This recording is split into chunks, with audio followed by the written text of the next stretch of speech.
précédant l'ascension, j'avais texte libre. Alors mon idée de première, c'était de prêcher sur Acte 1,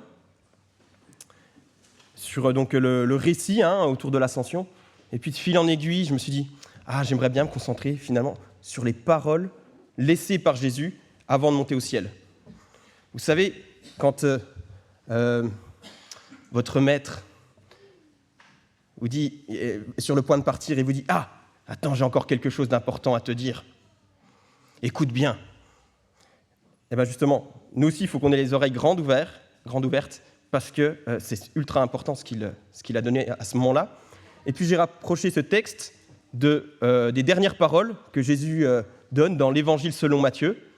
Et du coup, on va se baser sur 2 textes, exceptionnellement pour ce matin.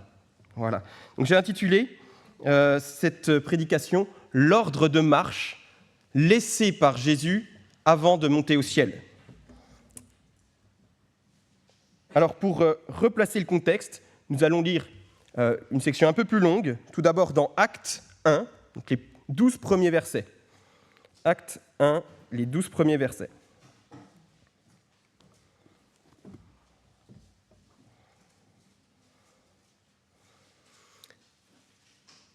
Cher Théophile, dans mon premier livre, j'ai parlé de tout ce que Jésus a commencé de faire et d'enseigner, jusqu'au jour où il a été enlevé au ciel après avoir donné ses ordres par le Saint-Esprit aux apôtres qu'il avait choisis. Donc là, il parle de l'Évangile selon Luc. Après avoir souffert, il se présenta à eux vivant et leur en donna de nombreuses preuves. Pendant 40 jours, il se montra à eux et parla de ce qui concerne le royaume de Dieu. Alors qu'ils se trouvaient en leur compagnie, il leur recommanda de ne pas s'éloigner de Jérusalem, mais d'attendre ce que le Père avait promis. « Ce que je vous ai annoncé, leur dit-il, car Jean a baptisé d'eau, mais vous, dans peu de jours, vous serez baptisés du Saint-Esprit. » Alors que les apôtres étaient réunis, ils lui demandèrent « Seigneur, est-ce à ce moment-là que tu rétabliras le royaume pour Israël ?» Il leur répondit « Ce n'est pas à vous de connaître les temps ou les moments que le Père a fixés de sa propre autorité, mais vous recevrez une puissance lorsque le Saint-Esprit viendra sur vous, et vous serez mes témoins à Jérusalem, dans toute la Judée, dans la Samarie et jusqu'aux extrémités de la terre. » Après avoir dit cela, il s'éleva dans les airs pendant qu'ils le regardaient, et une nuée le cacha à leurs yeux.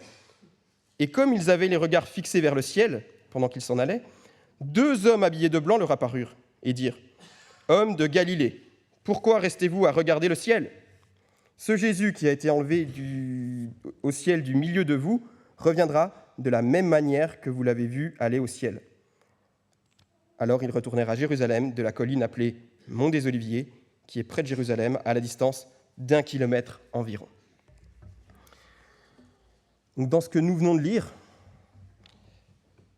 il y a quelque chose qu'on fête jeudi prochain, c'est férié, et qu'on fête dès aujourd'hui, l'Ascension.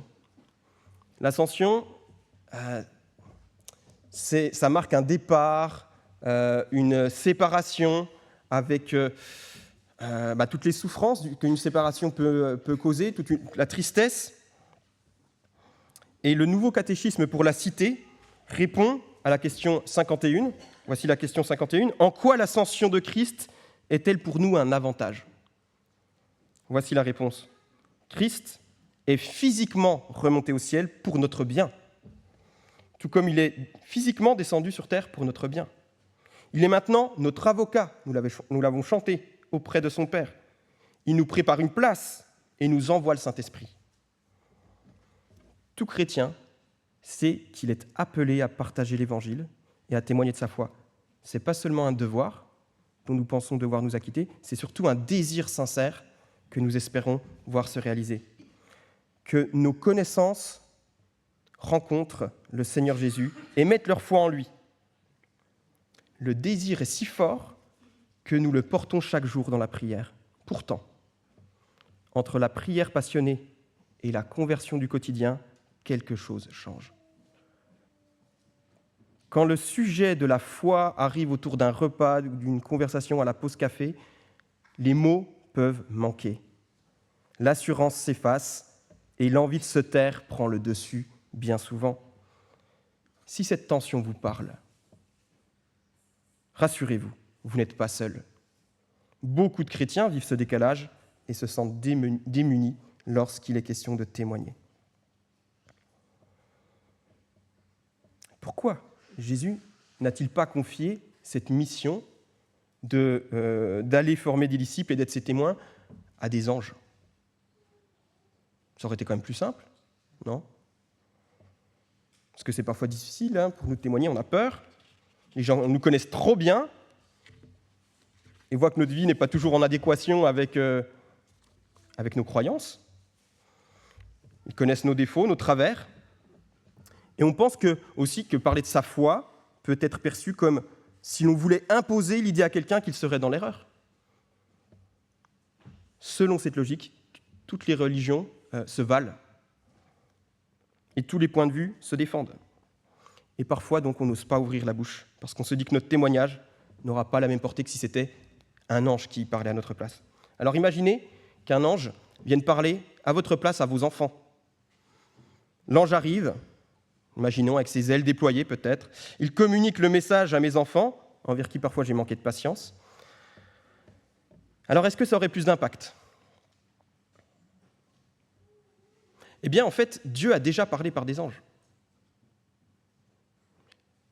Et ça ne s'est pas toujours passé...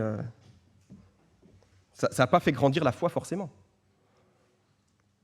La venue d'un ange ne va pas nécessairement convaincre quelqu'un. Nous avons lu les dernières paroles de Jésus avant de monter au ciel dans Acte 1. Je vous invite maintenant à lire les dernières paroles bien connues. Je pense que vous les connaissez de tête. Matthieu 28. Alors j'ai choisi une version différente que celle habituelle. Pour vous surprendre, puis c'était les versions qu'on avait jusqu'au début du XXe siècle. Après, on a un petit peu modifié. Donc vous allez voir ce qui a été modifié. C'est dans la conjugaison des temps, dans les modes employés. Donc je lis à partir du verset 18. Matthieu 28, 18, 20. Jésus, s'étant approché, leur parla en disant « Toute autorité m'a été donnée dans le ciel et sur la terre. Allez donc, faites disciples les gens de toutes les nations, les baptisant pour le nom du Père et du Fils et du Saint-Esprit, leur enseignant à observer toutes les choses que je vous ai commandées. Et voici que je suis avec vous tous les jours jusqu'à l'achèvement du siècle. Amen. » Dans ces deux textes, il y a 3 éléments qui reviennent et que j'aimerais souligner avec vous.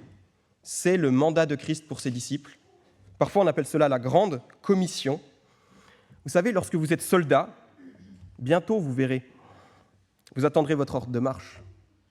À un moment donné, vous recevrez un courrier qui indique l'endroit, la caserne dans laquelle vous êtes attendu, pour pouvoir accomplir service militaire et répondre aux attentes dégradées.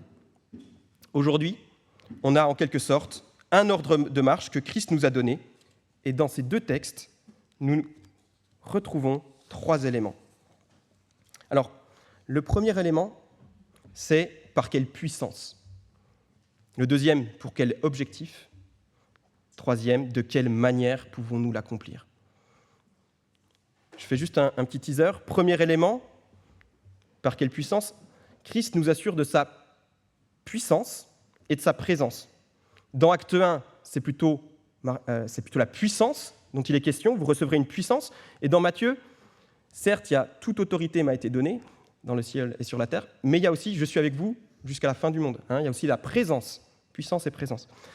Deuxième élément, c'est l'objectif, la raison pour laquelle cette puissance nous est donnée. Regardez, dans Actes, vous serez mes témoins. Donc, la puissance du Saint-Esprit nous est donnée pour être les témoins. Et dans Matthieu, le Christ nous assure de sa présence pour que nous puissions faire des disciples. Troisième élément, c'est la manière dont Dieu veut qu'on opère pour cette mission. Comment procéder ? C'est important quand vous êtes soldat. Vous recevez donc votre ordre de marche, on vous envoie au front, on vous équipe avec un fusil, et puis vous faites partie d'un bataillon, et puis on vous dit comment procéder. Vous recevez une formation pour pouvoir aller à la guerre comme il convient. Donc c'est important de suivre la manière de procéder. Et le Christ ici nous dit comment faire. Il dit d'abord à Jérusalem, etc., etc. Donc ça sera la fin de la prédication. Alors je vous invite à regarder tout d'abord ce premier élément. Par quelle puissance ? Le Seigneur se plaît à utiliser des gens faibles, des gens imparfaits, qui doutent d'eux-mêmes. Et si nous regardons à la vie des disciples, 6 semaines avant ce moment de l'ascension, le jeudi, ils sont où le jeudi, 6 semaines avant l'ascension ? Ils sont en train de manger la Cène, repas de la Pâque, institué par Dieu, qu'on prendra tout à l'heure. Et puis après cela, c'est la grande épreuve du jardin de Gethsémanée. Et là, ils abandonnent tous Jésus. Alors on aurait pu se dire, mais Jésus, tu n'as pas pris les meilleurs. On t'aurait conseillé peut-être de prendre des gars qui, lorsqu'ils disent qu'ils vont te suivre jusqu'au bout, qu'ils le fassent, pas des lâches. Et Jésus ne sait plus apprendre des hommes faibles pour manifester son plan. Et nous aussi, nous faisons partie de ces gens que Dieu a choisis. Le Nouveau Testament nous rappelle constamment que Dieu veut nous utiliser malgré notre faiblesse. Et dans Matthieu, Jésus s'adresse à ses disciples en disant « Allez donc ». Il ne leur donne pas la méthode comme dans Actes, qu'on va voir tout à l'heure. Et puis, faites des disciples. Ça, c'est la mission que Dieu nous confie. C'est la raison d'être de notre Église. Et la question légitime qu'on doit se poser, c'est est-ce que nous faisons des disciples ? Alors, on peut se poser cette question en se disant est-ce que notre Église fait des disciples ? En s'excluant de la question et donc de la réponse. En fait, je crois que le Seigneur s'adresse à chacun d'entre nous. Est-ce que nous prenons l'ordre de marche du Seigneur au sérieux lorsqu'il dit « Allez et faites de toutes les nations des disciples » ? Ce n'est pas juste à un groupe de personnes dans l'Église de faire des disciples. Jeudi, une sœur m'a envoyé un message pour me dire qu'une petite sœur lui a demandé de l'accompagner dans la découverte de la Bible et la vie de disciple en vue d'un engagement par le baptême. Je cite ces mots. Mon cœur était en joie. Et oui, cette sœur va accompagner probablement jusqu'au baptême, et par la suite encore, le baptême étant juste une étape, voilà, s'assurer de la compréhension de cette personne, de la foi, du salut, de ce qu'on attend d'un chrétien, d'un disciple. La responsabilité, c'est pour chacun d'entre nous. Alors face à ces deux impératifs, allez et faites, on a deux choix. Soit on les entend et on obéit, soit on les entend et on les oublie. Un peu comme Jacques, qui dans la parole lit et il dit dans la parole que c'est comme un miroir. Ça nous parle de Dieu et ça nous parle de nous. Et puis face à ce miroir, soit on plonge nos regards, et on désire changer, on désire, voilà, soit on détourne le regard et puis on met de côté. C'est pourquoi la Bible nous donne des commandements, pour que nous ne détournions pas le regard, pour faire comme si nous n'avions pas entendu. Allez, faites des disciples. Il y a donc une intentionnalité. Le Seigneur veut que nous soyons intentionnels. Je veux faire des disciples. Évidemment, le texte d'Actes nous dit qu'on reçoit une puissance pour pouvoir témoigner, pour pouvoir aller, et c'est la raison d'être de cette puissance que le Seigneur nous a donnée. On a ce mandat, allez, faites, et les deux autres impératifs que vous avez dans votre Bible, dans Matthieu, c'est, en fait, ce ne sont pas des impératifs, ce sont des participes présents, en les baptisant, en les enseignant. Voilà. Donc, ce ne sont pas 4 actions séparées, allez, faites, baptiser, enseigner. Non, non, c'est que pour faire des disciples, il y a 2 moyens, baptiser et enseigner. C'est sûr, on écoute ça ce matin et on se dit « Seigneur, est-ce que tu nous as bien choisis ? Parce que moi, je ne me sens pas prêt de le faire. » Enseigner. Enseigner tout ce que tu as dit. Je ne me sens pas capable.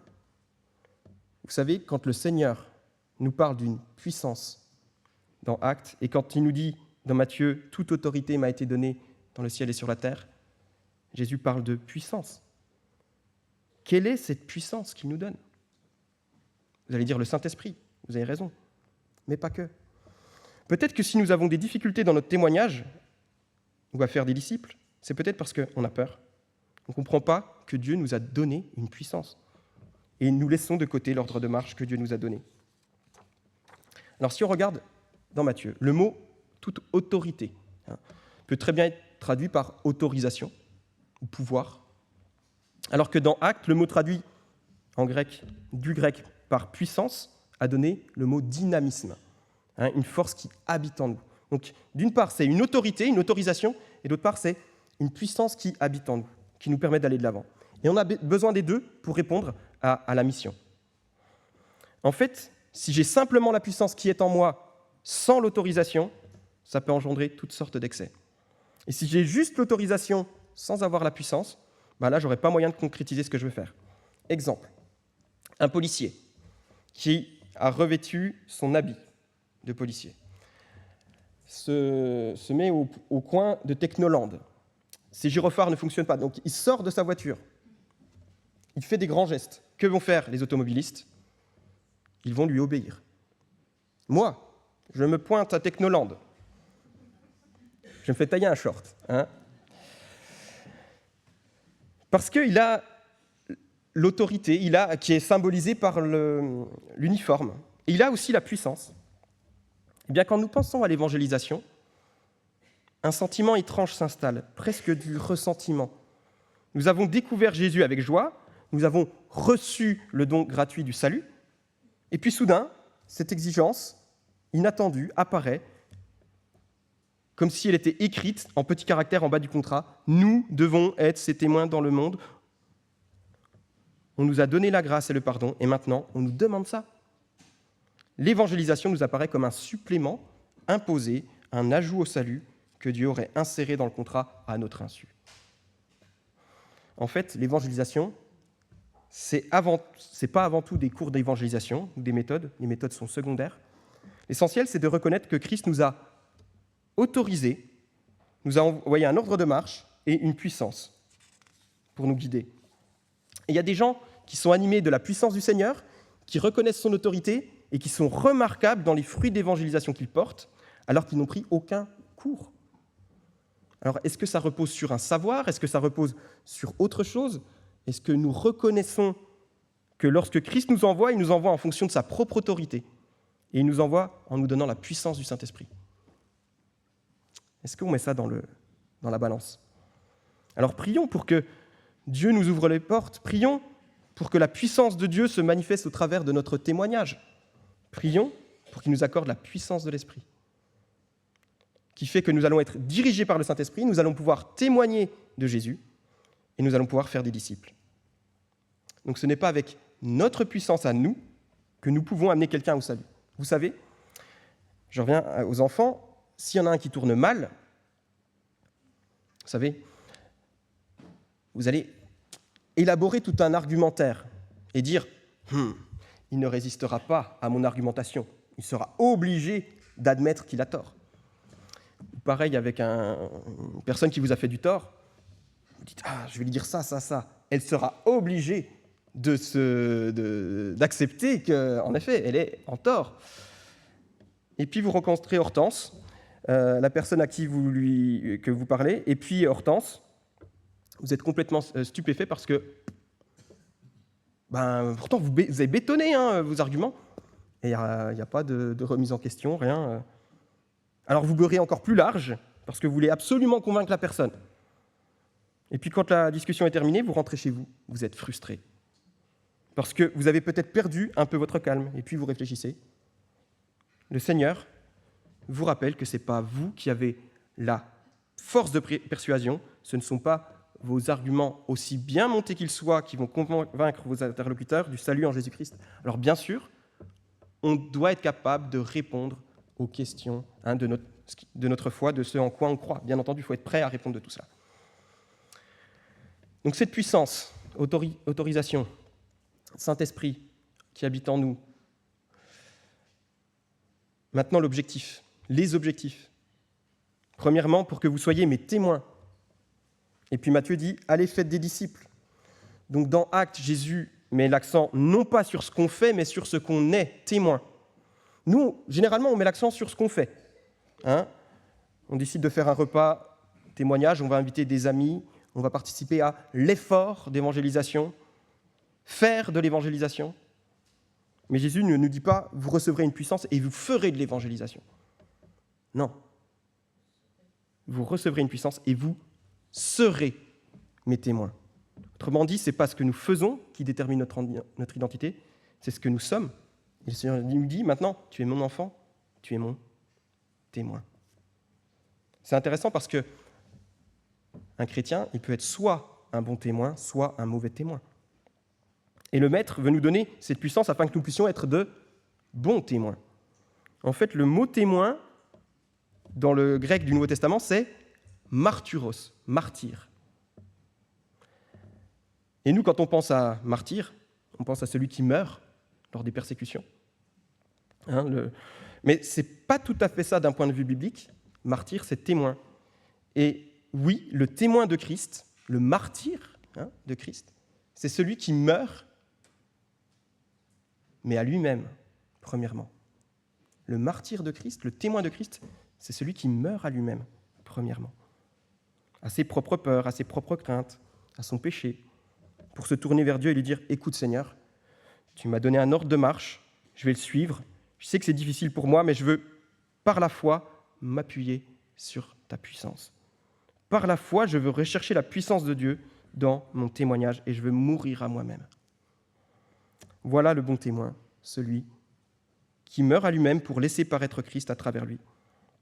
Et au travers de l'histoire de l'Église, il y a des gens qui ont été témoins de Christ et qui ont fini martyrs, dans le sens qu'ils ont été, cette fois-ci, mis à mort. La plupart des disciples, d'ailleurs. Mais en fait, les témoins de Christ sont tous des martyrs, même s'ils ne terminent pas sur le bûcher. Parce qu'ils ont appris à mourir à eux-mêmes, à leurs propres désirs pécheurs. Alors, voilà, le premier objectif, c'est de faire de toutes les nations des disciples, d'être un témoin. Comment ? En les baptisant. Et là, vous voyez où je veux en venir, on meurt à soi-même, on ressuscite avec Christ, c'est le symbole du baptême. C'est un symbole public, un engagement public et un commandement de notre mort à nous-mêmes et de notre résurrection en Christ. Ma vie nouvelle, quand je sors de l'eau, est symbolisée. Je suis debout, je n'étais plus enseveli, je sors, alors qu'avant j'étais plongé, j'étais une ancienne créature. Je disparaissais sous l'eau, je ressors, je suis une nouvelle créature. Et d'exprimer cela publiquement, c'est une prise de position. Mais en Occident, on a tendance à vivre notre foi en solo. Un peu plus tôt dans Matthieu, pourtant, au chapitre 16, verset 19, Jésus a donné une autorité particulière aux apôtres, celle des clés du royaume. Il l'utilise notamment par les baptêmes. Lorsque l'Église baptise un disciple, elle l'incorpore officiellement à la communauté. C'est le signe que Dieu a choisi pour l'entrée dans son peuple. Non pas que le statut de la personne ait changé au ciel, elle est déjà inscrite, mais son statut, aux yeux des humains, sur terre, va changer. L'Église, par le baptême, valide la confession de foi du disciple. Auparavant, bien sûr, elle s'assure que la vie est en adéquation avec la confession de foi qui est proclamée. L'Église la reconnaît comme membre du peuple de Dieu. Alors cependant, parfois, il est délicat d'authentifier la confession de foi. Alors oui, mais si la personne n'a pas encore véritablement vécu d'épreuves, n'a pas encore eu à prendre position à un moment donné dans sa vie, on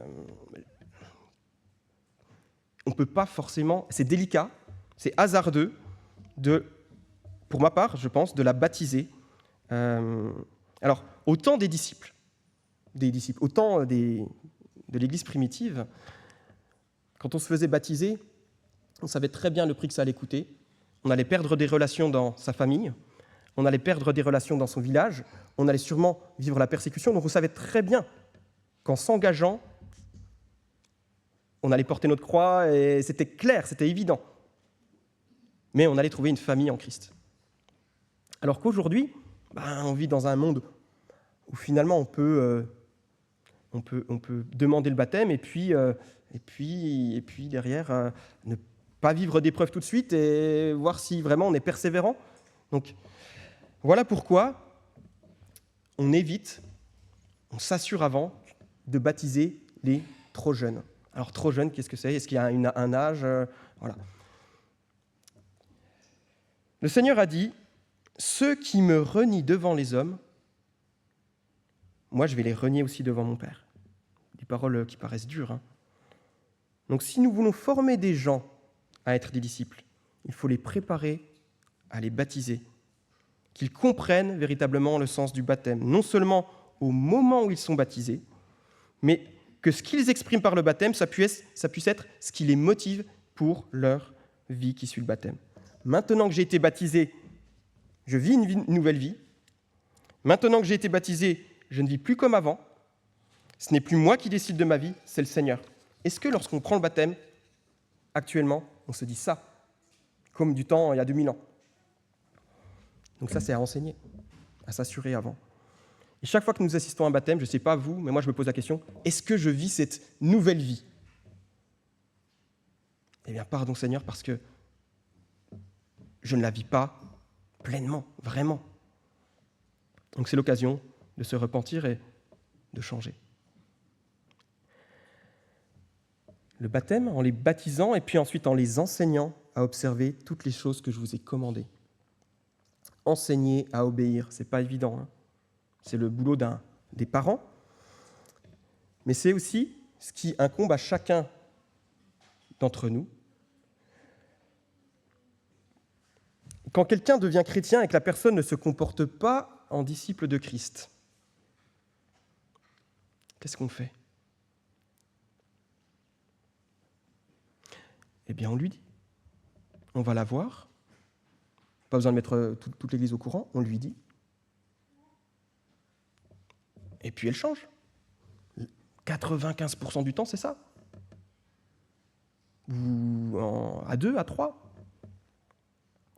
On n'aime pas ça, hein, aller reprendre quelqu'un et lui dire « Écoute, là, je t'ai présenté le salut, et puis tu as appris et tu as découvert l'Évangile, et puis là, dans ta vie, je pense que tu n'as peut-être pas tout compris, tout à fait compris, tu sembles préférer ton péché, ou tu t'égares. » Et c'est l'occasion de reprendre avec amour. D'où l'idée de tisser des relations d'amour, d'amitié, fraternelle. On ne peut pas le faire avec toute l'Église, mais avec 1, 2, 3 frères ou sœurs, si on est des femmes. C'est ça un disciple. Ce n'est pas d'enseigner aux gens ce qui leur plaît ou ce qui nous plaît pour que nos églises soient remplies à craquer, mais c'est de leur enseigner à ces nouveaux chrétiens tout ce que le Seigneur a enseigné et leur dire « Vous devez obéir à ça et on va marcher ensemble. » C'est compliqué, alors je me dis « Seigneur, moi, je ne peux pas parce que moi-même, j'ai du mal à obéir à ce que toi, tu as enseigné, moi, dans ma propre vie. Comment veux-tu que j'enseigne à quelqu'un d'autre à obéir alors que moi, je suis hypocrite ?» Mais le Seigneur, rappelez-vous, il veut nous utiliser dans notre faiblesse. Et c'est génial quand on voit un nouveau chrétien et qu'on l'encourage à obéir à tout ce que le Seigneur a dit, parce qu'on est pris en défaut. Parce que là, on reconnaît devant le Seigneur qu'on a désobéi. Et là, on demande pardon au Seigneur devant ce nouveau chrétien, qui peut nous idéaliser, hein, peut-être, et il voit qu'en fait, la vie chrétienne, c'est un mouvement. On s'éloigne, on se repent, on se détourne, et c'est reparti. Et ce frère que je dois enseigner à obéir à tout ce que le Christ a dit, devant lui, je reconnais que je viens de faillir. Devant lui, je demande pardon à Dieu. Devant lui, je dis que je vais aller me réconcilier avec tel frère. En faisant ça, j'embarque cette personne dans cette démarche qui est la sanctification.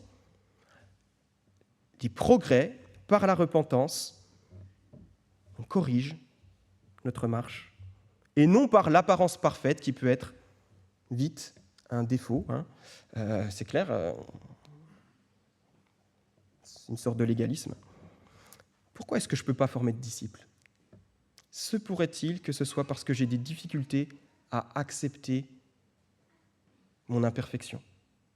Et heureusement, nous sommes imparfaits et justement Dieu a prévu la repentance, a prévu la correction de nos frères et sœurs, les conseils. Certainement, c'est l'orgueil qui réside dans notre cœur. Il est toujours là, il fait obstacle à ce que nous répondions à l'ordre de marche du Seigneur. Alors, troisième partie, après, par quelle puissance pour quels objectifs? Maintenant, de quelle manière nous pouvons l'accomplir, cet ordre de marche? Alors, je vous propose 3 réflexions. Premièrement, dans Matthieu, il est dit « Faites des disciples des gens de toutes les nations ». Donc, c'est clair que le Seigneur veut que l'on fasse des disciples parmi tous les peuples. Ce qui est extraordinaire maintenant en Occident, c'est que les peuples sont ici. Ils ont migré. Dans notre rue, beaucoup de peuples sont là. Alors si dans ma rue, il y a quelqu'un à côté de moi qui vient du Nigeria, de l'Algérie ou du Brésil, c'est peut-être pour qu'on accomplisse l'ordre de mission lancé il y a 2000 ans, que nous puissions faire des disciples dans tous ces peuples. Peut-être. La question se pose, c'est est-ce que je suis prêt à aller devant eux? Ces gens-là sont d'une nation différente, ils sont différents de moi, ils ont une culture différente peut-être. Eh bien, les églises ont l'occasion, et c'est particulièrement le cas dans des villes, grandes villes, de faire des disciples de toutes les nations, car c'est encore plus cosmopolite. Mais est-ce que c'est là mon intention? Quand vous vivez votre semaine, vous allez dans votre Jérusalem demain, vous allez travailler, vous allez rencontrer des gens différents. Est-ce que vous savez aller vers eux? Est-ce que vous savez tendre la main? Est-ce que vous savez bâtir des ponts vers ces gens que vous ne connaissez pas ou peu et qui n'ont pas les mêmes habitudes de vie que vous? On sait aller dans le monde entier. On sait prendre l'avion. Quand Jésus a dit cela, ce n'est pas nécessairement prendre le bateau. Ça peut l'être. Et on envoie des missionnaires. Être témoin, ça commence où? À Jérusalem, dans notre propre Jérusalem. Mince, c'est l'endroit où tout le monde me connaît. Moi, je voudrais bien partir, évangéliser, mais être un témoin au Québec, par exemple. Là-bas, ils ne me connaissent pas, je pourrais faire du porte-à-porte. J'ai pas peur de leur regard, ils ne connaissent pas mes défauts, mes travers, voilà. Alors que si je vais parler à mon voisin, c'est une autre paire de manches. Et en plus, mon voisin, il peut venir d'Algérie ou d'ailleurs. Vous comprenez? Allez, faites de toutes les nations des disciples. Premièrement, dans votre Jérusalem. Et deuxièmement, soyons intentionnels.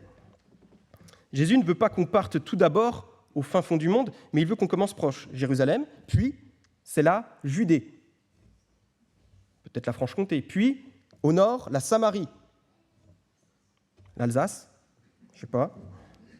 C'est intéressant la Samarie, hein, c'est rigolo, mais là, ça va être moins rigolo. La Samarie, en Jean 4, vous savez, quand Jésus est allé en Samarie, il y a rencontré une Samaritaine. Bien joué Simone. Il s'est arrêté auprès du puits de Jacob, qui est l'ancêtre des Samaritains et l'ancêtre des Juifs. Et ses disciples sont allés chercher à manger au village. Alors probablement que les disciples ont croisé sur leur route cette Samaritaine, qui venait au puits, en plein midi, plein soleil. Mais les disciples n'ont pas vu dans cette dame-là quelqu'un qui cherchait Dieu. Ils n'ont pas vu ça, en fait. Et Jésus, dans Jean 4, nous parle, dans ce passage-là, nous parle d'une moisson, que la moisson est blanche, les blés sont mûrs, la moisson est prête, elle est là. Puis moi, quand je lis ça, je me dis, Seigneur, tu t'es trompé quelque part, parce que si la moisson est prête, comment se fait-il qu'on n'ait pas plus de convertis? Et en réfléchissant à cela, je me dis, est-ce que les Français et toutes les nationalités qui habitent en France ont le cœur plus dur? Alors oui, je sais qu'il y a le confort, etc., qui peut éloigner, qui peut être un obstacle. On n'a pas besoin de Dieu avec le confort, finalement. On a notre propre sécurité. Ou se pourrait-il que la moisson est là devant nous, les blés sont mûrs, mais qu'on n'ouvre pas les yeux devant ces blés mûrs? Alors Jésus nous dit d'aller à Jérusalem, en Judée, en Samarie. Mais comment est-ce que moi je peux avoir les yeux ouverts pour voir que dans la Samarie, il y a des gens qui sont prêts à recevoir l'Évangile? Et puis de toute façon, on ne parle pas à un Samaritain, c'était bien connu, hein. Les Juifs ne parlaient pas aux Samaritains, ils faisaient un détour. Puis les Samaritains, ils pensent qu'ils suivent le Seigneur mieux que nous. Ils ont gardé le Pentateuque, ils ont une partie en commun avec nous, les 5 premiers livres de la Bible. Puis ils ont leur temple, ils ont le mont Garizim. Et puis, ils se pensent meilleurs que nous, les Juifs. Hein? Les Samaritains, ils ne cherchent pas vraiment le Seigneur. Voilà ce qu'on peut se dire. Mais Jésus, lui, avait les yeux ouverts. Et Jésus, au travers de cette femme, a rejoint tout un village de Samarie avec son message. Avons-nous les yeux ouverts pour voir ceux qui ont besoin de Christ autour de nous? Les blés sont mûrs. Et puis, une dernière piste avant de conclure. Si Dieu nous apparaît comme un contremaître exigeant, froid et distant, nous ne serons jamais des ambassadeurs enthousiastes dans le monde. Si nous percevons Dieu comme centré sur lui-même, distant, notre témoignage pointera vers un Dieu distant et centré sur lui-même. Pas vrai? Nous présentons le Dieu que l'on connaît. Tant que nous n'aurons pas une vision correcte de sa personne, nous n'aurons pas le moindre désir de remplir le monde de la connaissance de Dieu. Voilà pourquoi il est important de nous abreuver régulièrement à la source qu'est Jésus. Par sa venue dans le monde, il nous révèle Dieu. Fondamentalement, un Dieu tourné vers l'extérieur, à la recherche des pécheurs pour les bénir. Là où nous l'imaginons distant et centré sur lui-même, la croix affirme « Car Dieu a tant aimé le monde qu'il a donné son Fils ». Là où nous le pensons exigeant et sévère, la croix dit « Dieu prouve son amour envers nous, en ce que lorsque nous étions encore des pécheurs, Christ est mort pour nous. » La croix renverse ainsi nos schémas de pensée et nous révèle un Dieu infiniment plus bon, plus généreux que tout ce que nous pouvons imaginer. Et il est bon de se le rappeler aussi avec le repas du Seigneur. Ceux qui trouvent leur plaisir et leur satisfaction en Christ seront les meilleurs des missionnaires. Ceux qui trouvent leur plaisir et leur satisfaction en Christ seront les meilleurs des missionnaires parce que logiquement, ils vont annoncer ce Dieu qui les anime. Et les meilleurs missionnaires seront ceux qui se réjouissent le plus profondément de son amour pour eux. Plus nous serons émerveillés par sa bonté infinie, sa générosité, l'éclat de sa gloire, plus nous aurons naturellement envie de parler de lui. En conclusion, dans son ordre de marche, Jésus nous donne des commandements assortis de sa promesse, de sa présence, jusqu'à la fin des jours. Alors, revêtus de son autorisation, par la puissance de Christ en nous, du Saint-Esprit, nous nous encourageons à vivre en témoins de Christ, en Église, par la piété, par le discipulat, baptême, enseignement, redevabilité, conseil, correction. En étant intentionnels, nous ferons des disciples parmi le monde qui nous entoure.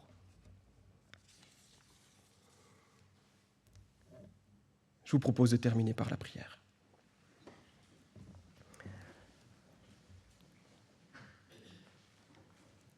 Seigneur, tu règnes dans les cieux, on l'a chanté tout à l'heure. Tu as toute autorité et tu nous en donnes une part. Tu nous donnes ta puissance, tu nous assures de ta présence, tu nous donnes ton Église, tu nous donnes les uns aux autres, comme on l'a vu au week-end d'église. Et tu nous donnes aussi des blés mûrs. Ouvre-nous les yeux pour que nous voyions, pour que nous rencontrions des gens qui vont écouter notre témoignage. Seigneur, s'il te plaît, place devant nous des gens qui ont envie d'entendre parler de toi. Nous voulons être intentionnels. Tu as donné à ton peuple un ordre de marche, il est clair. Et je te remercie pour ceux que tu as utilisés pour m'amener à la foi, ceux qui m'ont formé, ceux qui continuent de le faire.